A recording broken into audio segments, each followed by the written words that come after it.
오늘 말씀드릴 내용은 이러한 내용들입니다. 정의라든지 환경산업의 현황, 문제점, 그 다음에 이제 글로벌 시장의 어떤 현황, 그리고 이제 우리나라가 이제 이런 글로벌 시장에서 있어서의 어떤 지금 현재 어떤 경쟁력 상황, 이런 것들을 좀 짚어볼까 합니다.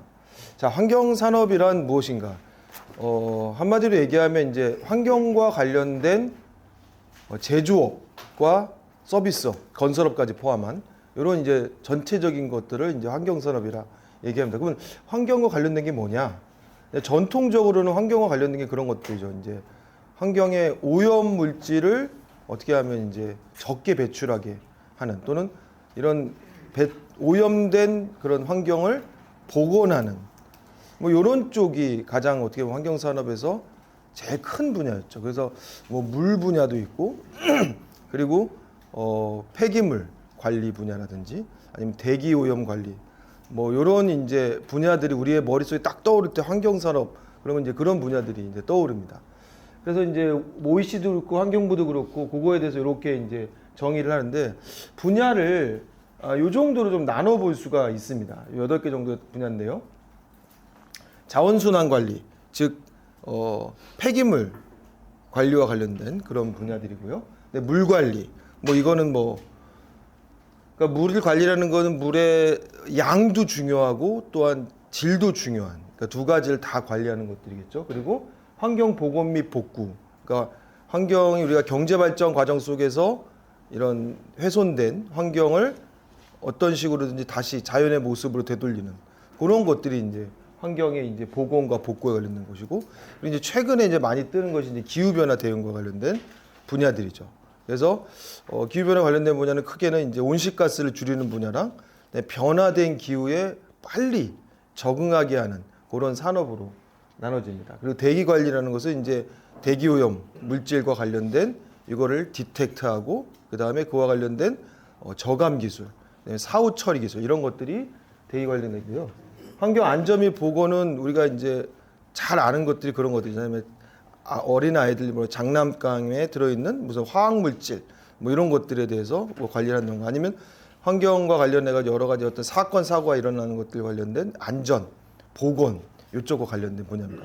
특히 이제 이런 것들은 이제 뭐 우리가 과거에서도 많은 경험을 했었잖아요. 뭐 페놀 사건이라든지 이런 것들이 일어나면서 더더욱 이제 강조가 됐던 분야죠.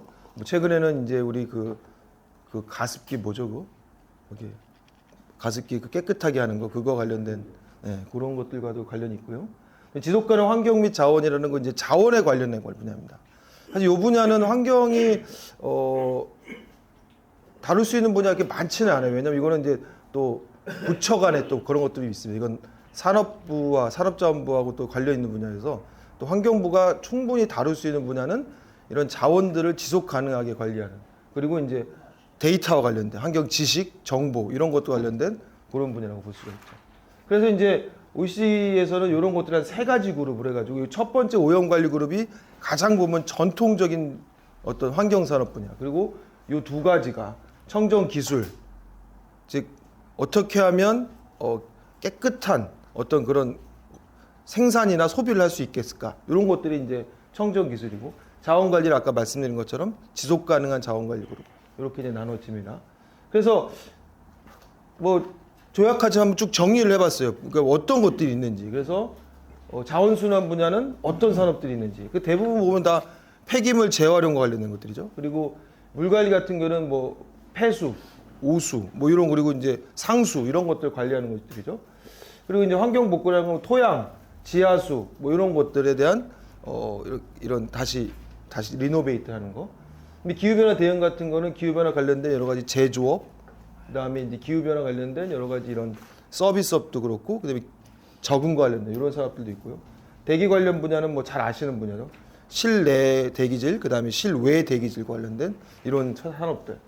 환경 안전 및 보건 관련된 것은 뭐 소음과 진동, 최근에 더더욱 이슈가 많죠. 빛공해도 마찬가지고 이런 관련된 것들. 그다음에 지속 가능한 환경과 자원에서는 뭐 열 에너지 회수와 관련된 거라든지 생물 자원, 그다음에 뭐 산림, 그다음에 생물 다양성, 이런 것들이 이 안에 들어가는 부분입니다. 그리고 환경 지식 및 감시는 이런 이제 여러 가지 데이터와 관련된, 또 교육과 관련된 이런 분야의 산업을 총칭하는 그런 것들입니다. 그래서 2023년도에 환경부가 여러 가지 이제 분야에 대해서 우리가 23년도부터 앞으로 이렇게 해나갈 것이다라고 발표했는데 거기 보시면 여기 이제 국가 경제와 함께하는 환경. 그래서 환경을 지금까지 어떤 규제와 이런 분야로 이제 접근을 했다면 이제는 환경 분야를 좀 더 산업적인 측면으로 접근을 하겠다라는 것이 환경부 23년도 업무 보고에 담겨 있고요.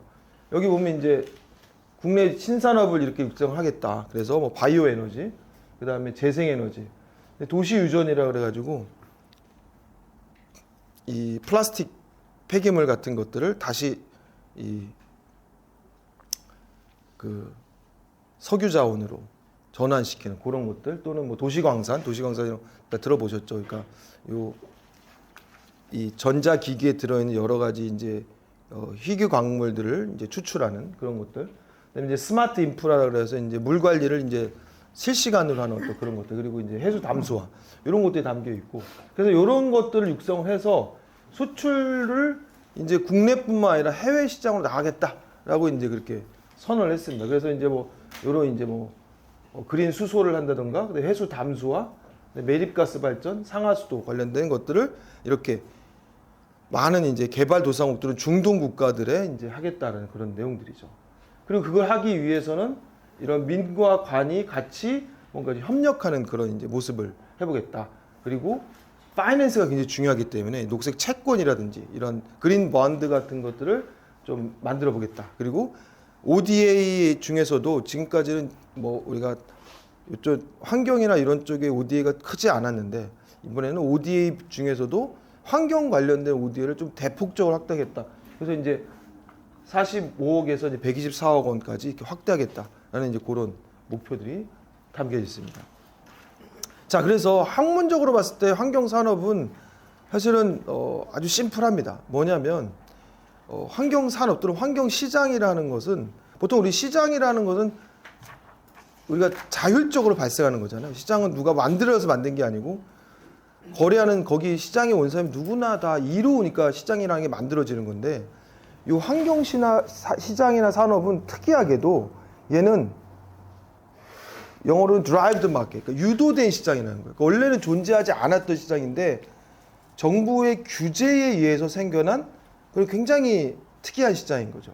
그러니까 그러면 뭐겠습니까? 당연히 시장의 규모나 그런 것들은 정부의 규제 강도에 따라서 형성이 되겠죠. 그래서 정부가 얼만큼 규제를 강하게 하느냐 또는 정부가 얼만큼의 보조금을 주느냐에서 딱 시장의 규모가 결정됩니다.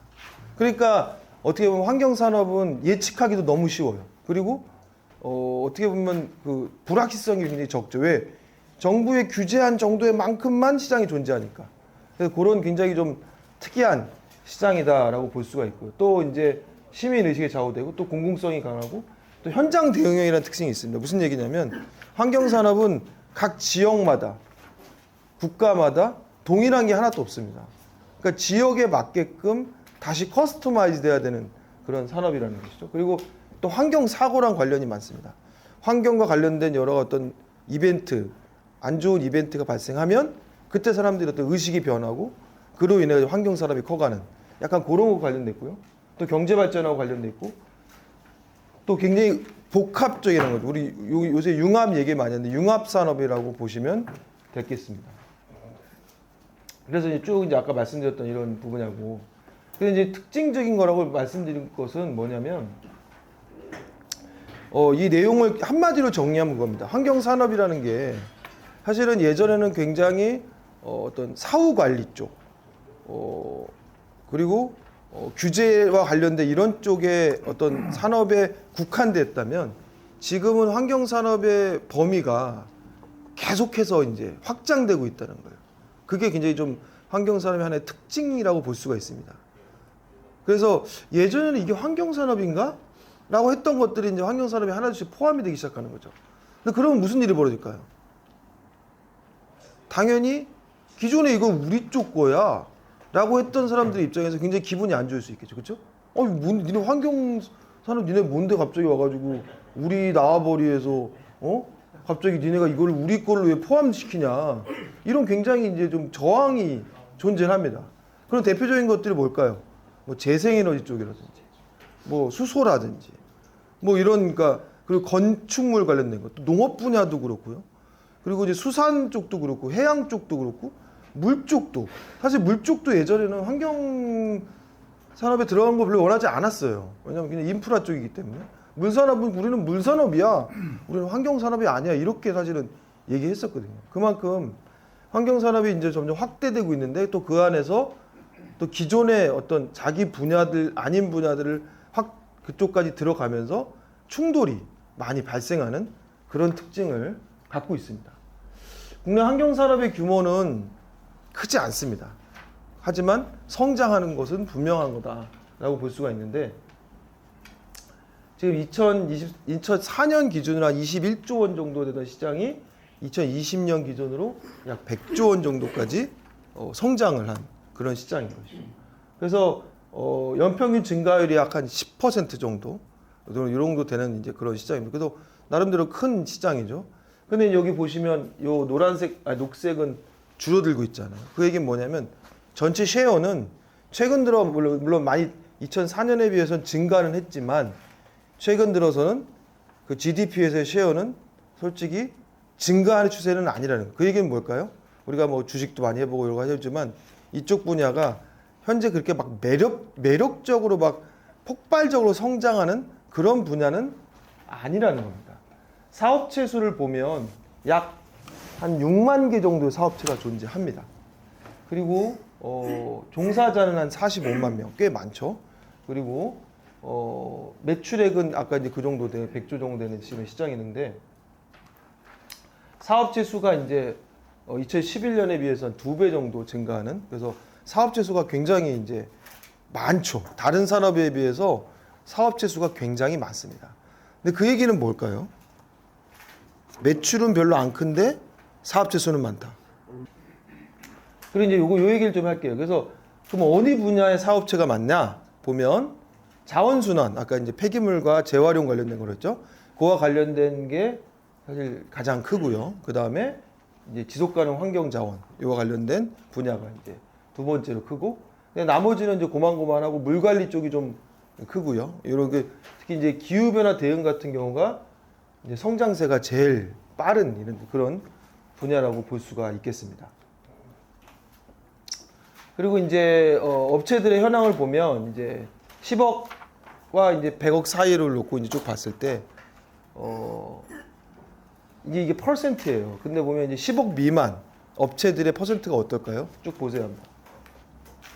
50%, 60% 그렇죠. 전체 업체의 10억 미만 정도 되는 그런 좀 중소보다도 좀 더 작은 정말 중견이라고 할 수 없는 그런 기업들이 거의 대부분을 차지를 하죠. 자원순환도 그렇고 물도 그렇고 뭐 기후변화 대응, 대기관리, 지속가능 환경. 그래서 100억 이상 되는 업체들이 그렇게 많지가 않습니다. 그리고 여기 보시면 아시겠지만 1인에서 4인 기업, 사장님 빼면 2명 또는 1명 이런 기업들이 굉장히 많습니다.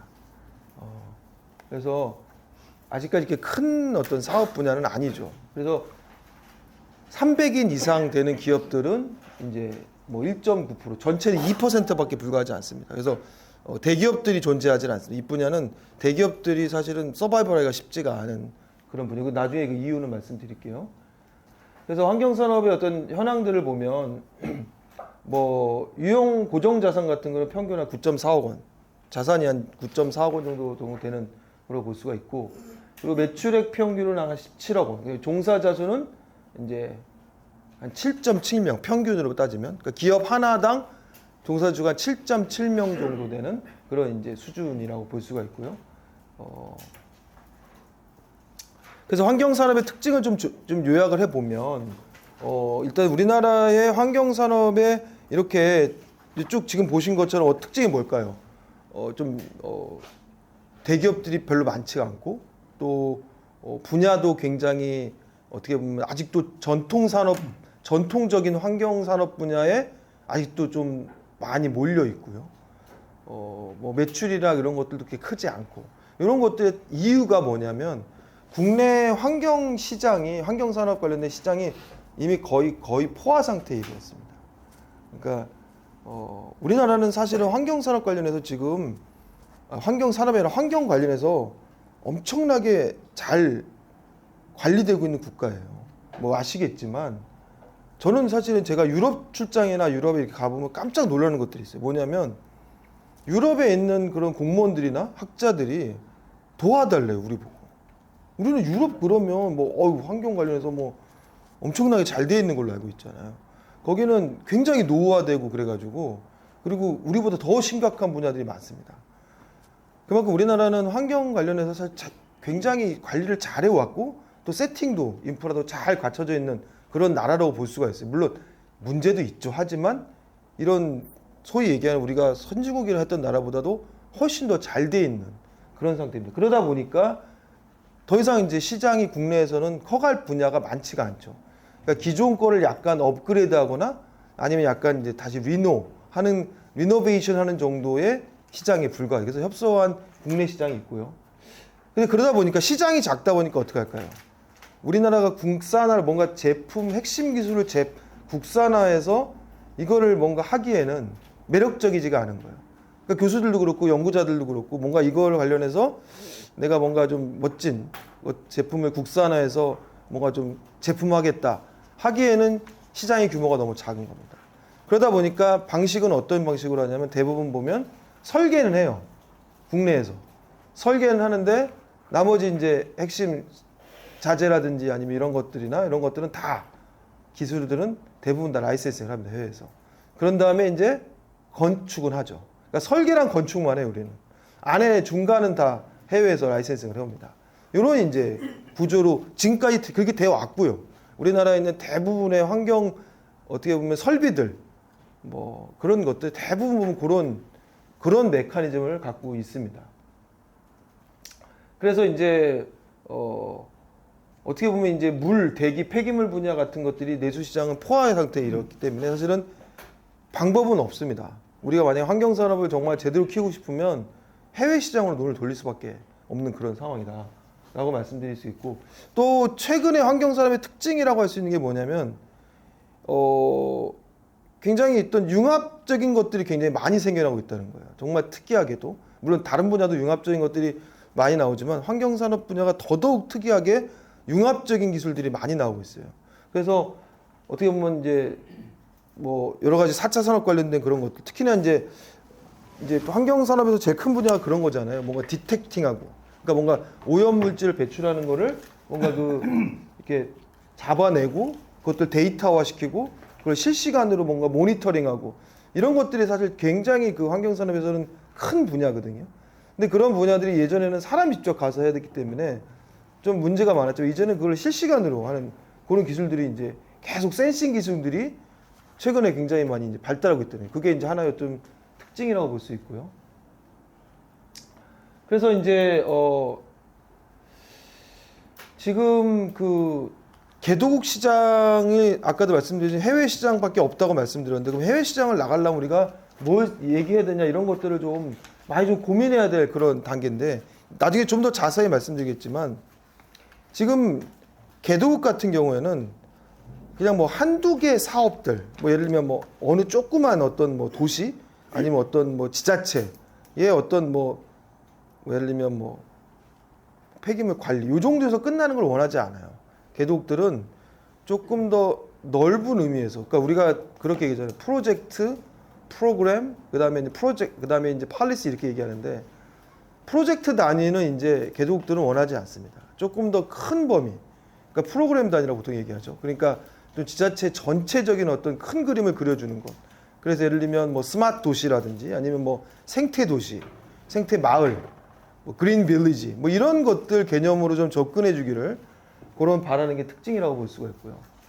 그래서 이제 이런 것들이 이제 최근에 환경 산업들이 개도국으로 나가기 위해서는 지금 어떻게 몸부림을 하고 있는지를 쭉 정리를 해 본 겁니다. 그래서 자원순환 분야 같은 경우에는 기존의 어떤 폐기물 처리뿐만 아니라 이거를 어떻게 하면 자원화하는 쪽으로 할 수 있을까에 좀 더 포커싱이 맞춰져 있다라고 볼 수가 있고, 녹색 보건 같은 경우도 아까 말씀드린 도시적인 접근 또는 커뮤니티적인 접근을 하고 있고, 화학물질 분야는 최근에 아주 크게 부상하고 있는 분야죠. 그래서 화학물질 관련해서도 이런 화학물질의 어떤 안전한 관리, 그리고 안전한 사용, 그리고 사후적인 처리, 이런 것들이 이제 굉장히 중요한 분야로 떠오르기 때문에 이런 분야로 타겟팅을 하고 있거든요.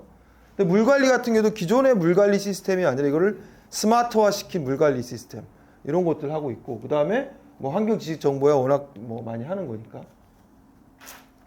그러면 우리가 글로벌 시장을 나가려고 하는데, 그러면 시장은 어떠냐를 알아야 되지 않겠습니까? 근데 보면 아직도 뭐 북미라든지 유럽 시장이 크죠. 굉장히 그쪽 시장이 큽니다. 하지만 문제는 뭐냐면 이게 성장률입니다. 성장률로 봤을 때 이런 북미나 유럽 시장은 성장률이 크지가 않습니다. 즉 뭐냐면 거기는 어느 정도 세팅이 돼 있다는 거예요. 근데 지금 환경산업 수요가 큰 곳은 어디냐면 여기입니다. 아시아로 얘기하면 뭐 중앙아시아도 있고 동남아시아도 있고요. 중동, 아프리카. 여기가 세계가 가장 어떻게 보면, 그리고 여기 남미까지 포함해서 여기가 가장 환경산업에서 수요가 큽니다. 그쪽 국가들도 이제 최근에 특히 이제 아프리카 국가들이 경제 성장이 빠르게 이루어지면서 이런 어떤 환경산업과 관련된 환경시장과 관련된 수요가 굉장히 빠르게 증가하고 있고요. 특히 중동 국가는 뭐겠습니까? 당연히 물과 관련된 거. 그래서 보시는 것처럼 이러한 분야에 우리가 진출했으면 좋겠다라는 거고, 특히 이제 아직까지도 가장 어떻게 보면 시장에서 매력적인 분야는 물입니다. 물. 특히 물 어떤 수자원 확보, 특히 이제 뭐 해수 담수화라든지 뭐 이런 쪽이 가장 크다고 볼 수가 있고요. 그리고 이런 재생에너지 쪽이라든지 이런 쪽이 이제 좀 굉장히 빠르게 성장하는 그런 분야라고 볼 수가 있고요. 그런데 이 얘기는 좀 해야 돼. 시간이 없어도 이 얘기는 해야 됩니다. 이 얘기는 우리 같이 공유하면서 좀 생각해봤으면 좋은 내용인데, 뭐냐면 자, 우리가 개도국 시장을 나가려 해요.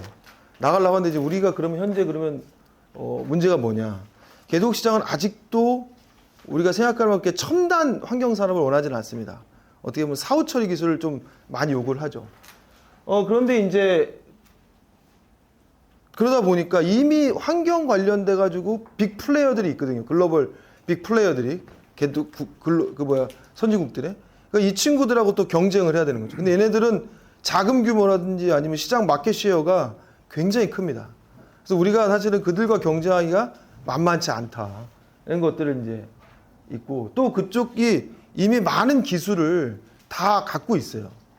그러다 보니까 우리가 그들로부터 기술을 사와서 하기에는 경쟁력이 안 맞는 거죠. 자, 그리고 국내 기업 같은 경우도 아까 말씀드린 것처럼 뭐 기술력을 많이 갖고 있지도 않고, 그리고 자금력이 일단 현재는 많이 떨어지는 그런 상태에 있습니다. 그래서 시장을 분명히 확실한 건 알겠어요. 그런 아까 중동 시장도 그렇고 아프리카도 그렇고 아시아 시장을 알겠는데, 우리가 지금 기술력이 없기 때문에 사실은 나가기 쉽지 않고, 또 하나 기술력뿐만 아니라 사실은 이따도 말씀드린 트랙 레코드도 없고, 그러니까 이런 걸 해봤던 경험도 많이 없고, 그리고 이제 그건 좀 더 나중에 설명드릴게요. 근데 이제 또 선진국 시장도 뭐 아까도 말씀드린 현재도 큽니다. 근데 선진국 시장은 이제 문제가 뭐냐면 얘네들은 조금 이제 사전 예방, 그다음에 뭐 4차 산업 관련된 이런 쪽에 좀 더 포커싱이 돼 있고, 그리고 뭐 당연히 빅 플레이어들하고 여기저기도 또 경쟁을 해야 되는 그런 문제에 놓여 있고, 그래서 사실 약간의 우리가 딜레마에 쌓여 있는 거죠. 선진국 시장이 크긴 한데 들어가기엔 약간 겁나고, 개도국 시장은 점점 커가는 게 보이는데 우리가 이제 기술력이나 이런 것들이나 자금력이 부족하고, 약간 이런 이제 딜레마에 놓여 있는 거죠. 그래서 가장 좀 이제 몇 가지 중요한 것만 말씀드리고 제가 쭉 넘어갈게요. 뭐냐면 지금 제일 부족한 게 우리가 트랙 레코드예요. 뭐냐면 우리가 환경산업 관련해 가지고 우리는 지금까지 국내 시장에만 되게 좀 머물렀던 그런, 사실은 국내파였어요. 근데 이제 해외 시장을 나가려고 했더니 해외에서 뭘 요구하냐면, 니네 해봤어? 개도국 가서 해봤어? 이걸 물어보는 거예요. 근데 우리는 그런 게 없어요. 그러니까 트랙 레코드가 이제 가장 좀 아쉬운 분야죠. 그리고 기술도 많이 없고요. 그래서 사실은 이런 이제 우리가 이제 이런 이제 소위 얘기하는 이제 뭐 월드뱅크라든지 ADB라든지 이런 데랑 같이 일을 하고 싶은데, 여기에서도 사실 뭘 요구하냐면, 여기서 이제 평가 기준에서 아주 높은 비중이 뭐냐면 누가 PM인데? 라는 걸 물어봐요. 근데 PM이 이 프로젝트 매니저들이 그냥 뭐 이렇게 뭐 대기업 이런 데서 하는 게 아니라 이 PM들한테는 어떤 경험들 그리고 자금 동원력 그다음에 컨소시엄 할 수 있는 어떤 그런 네트워크를 갖고 있느냐 이런 것들을 굉장히 중요하게 보는데 그런 PM이 우리나라는 없습니다. 참 아픈 현실인데 그런 걸 이끌어갈 수 있는 그런 PM들이 없어요. 그리고 문제는 뭐냐면 또 하나의 문제는 지금 이제 국가에서 갑자기 이제 이제 글로벌 나가서 열심히 한번 환경산업 수출해봐라고 해서 하니까 이게 여러 부처들이 환경부도 그렇고 국토부도 그렇고 외교부도 그렇고 산업부도 그렇고 농림부도 그렇고 다 뛰어나가가지고 다 똑같은 걸 하고 있는 거예요. 근데 그러니까 코디네이트가 안 되니까 중복적인 것들을 계속 똑같은 걸 투자하고 또 규모도 아까 얘기한 것처럼 프로젝트 단위로만 하는 거예요. 아주 작은 소 단위로만. 이러니까 어떤 실적도 제대로 된 게 안 나오고 단기적이고 효과도 크지 않고 이런 이제 문제들이 있습니다. 그리고 이제 워낙 선진국 중심으로 이제 해외에 나가게 보니까 중소기업들한테는 뭔가 자기의 어떤 글로벌 역량을 쌓을 수 있는 기회조차가 없는 거예요. 그렇기 때문에 나중에도 말씀드릴 수 있는 기회가 있겠지만 혹시 이런 대기업과 중소기업의 컨소시엄 모형 이런 것들도 계속 좀 만들어 가야 되는 그런 분들이고 또 이런 진출 예상국에 대한 정보도 부족한 그런 이제 상황입니다. 또 제일 큰 것 중에 하나 사실 금융입니다. 그러니까 우리가 지금 잘 아시다시피 EDCF도 그렇고 그 다음에 국토의 KIND도 그렇고 그리고 이제 여러 가지 이런 미래 환경 산업 펀드라는 거 2017년도에도 조성을 했는데 규모 자체가 워낙 적고 그리고 분야도 워낙 너무 다양한 분야를 하다 보니까 선택과 집중이 안 되고 그리고 아까도 말씀드린 것처럼 월드뱅크라든지 이런 해외 금융, 공적 금융이라든지 아니면 다른 민간 금융들이 들어오기에는 우리가 제대로 된 매력적인 어떤 프로젝트를 만들어내지 못하고 이런 것들이 이제 악순환의 연속인 거죠. 근데 그러다 보니까 이제 어떤 공적 자금이 사실 지금 현재는 제일 많이 좀 필요한 상황인 거죠. 그러니까 공적 자금의 역할은 가장 중요한 게 어떤 백업이잖아요. 어떤 보험의 역할을 해주고 약간 이런 이제 역할 그리고 이제 다른 민간 자금들이 들어올 수 있는 어떤 그런 매력도를 높여주고 이게 이제 공적 자금의 이제 제일 큰 역할인데 이런 것들이 이제 원활하게 되지 않다 보니까 이제 문제점들이 많이 금융 분야에서 생겨나죠.